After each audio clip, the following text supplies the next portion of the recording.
Hey there, guys. It's Lynch from the Chaotic Neutral Podcast, and this is another Destiny update. This is patch 1.1, the one about exotics and the raid.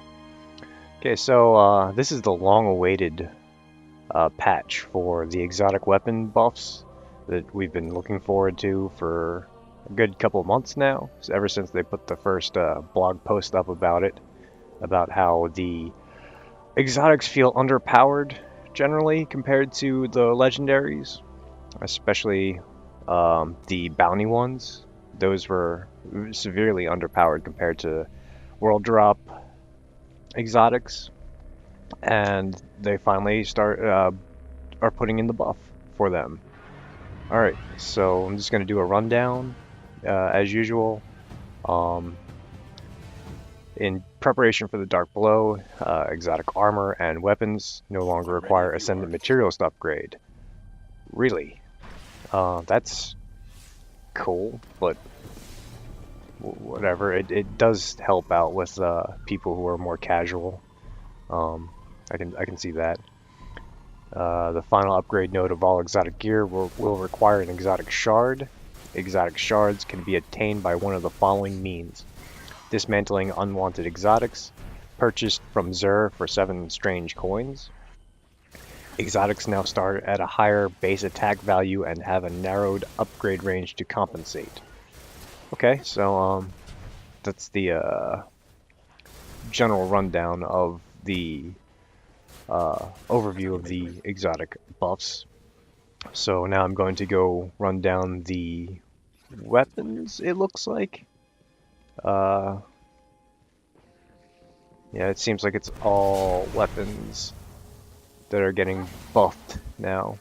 So for Thorn, projectiles now briefly highlight targets on impact. The dot increased against PvE enemies. Reload speed increased, mag size increased, reserve ammo increased, and stability and weapon handling increased. Bad Juju, mag size increased to 8 burst, so that's 24 rounds. It was 15.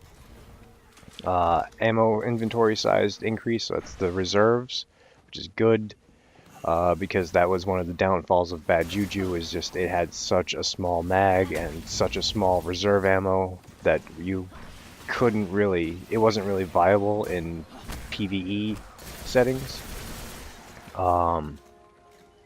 String of Curses now decreases the cooldown of your super on kill and adjusts effects to not block first person reticle.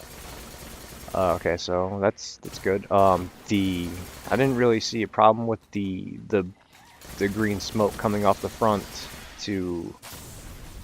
as a big problem. The problems I had with Bad Juju were more of just the viability for PvE, and it looks like they're fixing that. Hard Light, the stability is increased. Perfect Balance upgrade replaced by Fitted Stock increases the maximum possible weapon stability. For the Suros Regime, lowered total damage at the end of the mag on Suros Regime, upgraded to be more in line with glass half full. Okay, so that was a problem because of the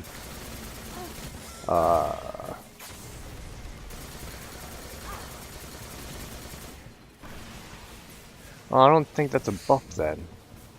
It's a debuff. It's a nerf, because the Suros Regime wasn't really all that great to begin with, especially after that first upgrade, bringing the fire rate down below a heavy machine gun.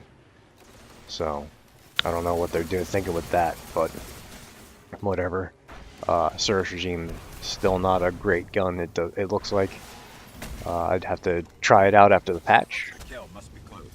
The Monte Carlo, stability increased, range slightly decreased, and the Monte Carlo method upgrade now has a chance to fully charge melee ability on kill. That's cool. I just picked one of those up from the Vault of Glass. It's a really fun and cool looking AR. That gigantic bayonet on the front. It's really cool. I haven't done much upgrading with it lately, but seeing as I just got it, it's although pretty cool. The Meta multi-tool, Meta rounds now have increased knockback against targets in both PvE and PvP. Hawkmoon, Send It upgrade, which was redundant, replaced by Speed Reload. Red Death, rate of fire increased, and burst damage reduced to compensate. Plan C, one of the best fusion rifles in the game, in my opinion. Weapon handling speed increased, player speed increased while Plan C is in hand. Didn't really think they needed to buff it all that much, which they really didn't do, but it's cool that they did buff it even more, so it makes it even more of a monster fusion rifle. It's my recommended fusion rifle. Pocket Infinity, speed reload upgrade replaced by extended clip, which allows the option to increase magazine size, 5 bursts. That was a problem with Pocket Infinity, along with the slow recharge, or along with the slow charge, is that it has the 3-round mag instead of the 5. Vex Mythoclast, attack power increased to 323 from 300. Base damage increased, fixing bug we introduced in previous patch. Enhanced battery upgrade by extended mag. This change still allows for a significant upgrade to magazine size, but less than before. Invective, reload speed increased significantly, auto fire slightly slower. Icebreaker, Send It upgrade replaced with Lightweight, which was redundant as Icebreaker already had maximum range. New effects for enemies killed by Icebreaker upgrade. Patience and Time, Snapshot upgrade replaced by Custom Optics, provides a lower zoom option. Cool, I might actually use that then. I'd have to take a look, because I have Patience and Time, and I really like that sniper rifle. Because I didn't get a chance to get my hands on Icebreaker when Xur had it. Super good advice, stability increased. Truth, magazine size increased to 3, was 1. Okay, now on to the raid. Fixed an issue we introduced in a previous patch in which Atheon did not correctly send 3 players through the time gates. I hope that means they don't send dead people through. They're fixing that that Atheon would send dead people through. That was a problem. I'm not entirely sure we've had too many problems with the time gates. So I can't really speak on that. Fixed an exploit where the Templar could be forced off its platform. So they are removing the grenade him off the back platform. So that means unless they find a new exploit or a new way to shove him off, maybe off one of the sides, that could be a new way to a new exploit, or they might have fixed that. But it seems like you can't grenade him off anymore. You're gonna have to beat him the quote-unquote intended way. Daily heroic story. Destination materials now drop from completing the daily heroic.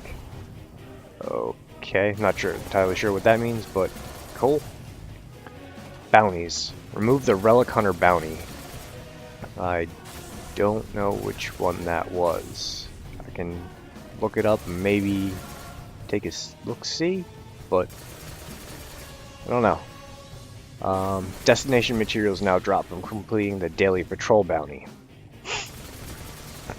Vendors. On to vendors now. Reduce Cryptarch reputation gain from engrams, but reputation reward packages now have an increased chance for legendary engrams. Okay, yeah, I could see that because you do a farming run and you can get a level out of it. Players will now be able to use Vanguard marks and Crucible marks to purchase Spin Metal, Relic Iron, Spirit Bloom, and Helium filaments from the Vanguard and Crucible Quartermasters in the tower. Alright, now that does take away the aspect of farming, which I enjoy farming. So I can't really say too much of that, but if you do need a quick boost of mats, that's a way to do it.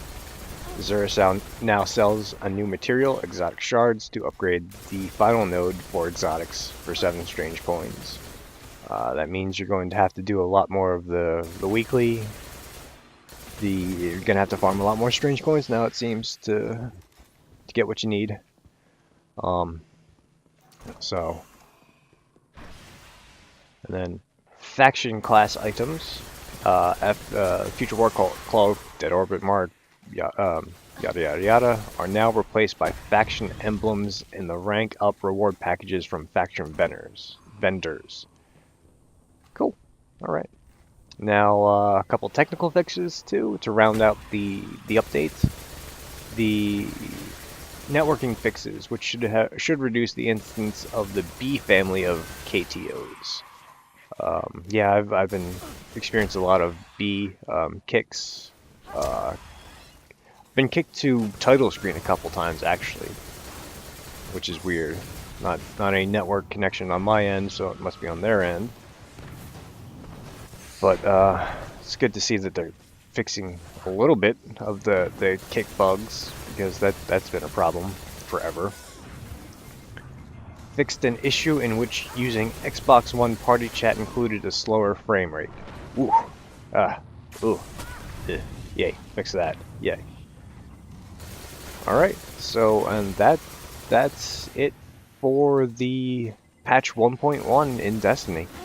I'm gonna be trying to do one of these videos or every time the new patch comes out for Destiny, as long as I'm playing. Until next time, I'll see you in orbit.